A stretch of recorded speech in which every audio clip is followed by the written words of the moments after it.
Shkodra përkujton këtë 4 nëntor 35 vjetorin e një ngjarjeje që shënoi kthesën historike të lirisë fetare në Shqipëri, meshën e parë publike pas dekadave të ndalimit të besimit të kremtuar nga Dom Simon Jubani në varrezat katolike të Rmajit. Në një kohë kur regjimi komunist ende nuk kishte rënë plotësisht, Dom Simon Jubani dhe një grup i vogël besimtarësh sfiduan hapur ndalimin e fesë dhe kremtuan meshën e parë. Ajo ditë do të bëjë simbol i ringjalljes shpirtërore të popullit shqiptar dhe do të shënonte fillimin e rikthimit të besimit në jetën publike pas vite shtetëra errësire dhe ndalimit të saj nga shteti komunist. Vetë kleriku Dom Simon Jubani e përshkruante me këto fjalë këtë ngjarje që mbeti në historinë e Shqipërisë si një nga pikat kulmore që solli pluralizmi politik. Është ngjarja më e rëndësishme e historisë shqiptarisë, mesha e parë, për arsye se ka ndodhur në kohën më kritike, kur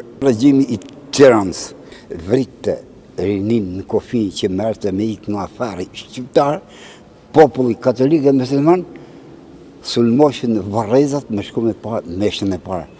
Pra në dy kontraste të mëdha, pra kur terrori ishte më i tmerrshëm, ka ndodhur ngjarja më e rëndësishme e historisë shqiptarisë,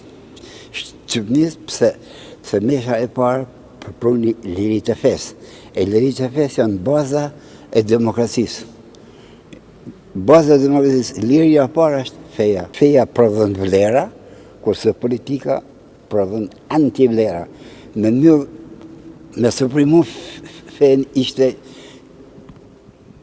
njësoj si me fillu me prodhu antivlera. Sot, 35 vite më vonë, kleri katolik, qytetarët e Shkodrës, përfaqësues të institucioneve e të rinjt që nuk e kanë jetuar atë periudhë, e ndirojnë figurën e Dom Simon Jubanit dhe sakrificën e tij për lirinë e ndërgjegjës. Dom Simon Jubani mbetet një nga figurat më të ndritura të rezistencës shpirtërore gjatë komunizmit. I burgosur për më shumë se 26 vjet, ai nuk e humbi kur besimin dhe pas lirimit vazhdoi të predikonte me guxim për dashurinë, paqen dhe lirinë e njerëzit për të besuar. Ngjarja e 4 nëntorit 1990 mbetet një pikë kthese jo vetëm për komunitetin katolik, por për të gjithë shoqërinë shqiptare, dita kur heshtja imponuar për dekada u thye dhe fjala Zot u shqiptua sërish publikisht. Pas meshës së 4 nëntorit do të vinte në 11 nëntor mesha e madhe që do të mbyllte mijëra besimtarë në varrezat katolike të Rmajit e më pas në 16 nëntor do të kremtojë edhe falja e parë.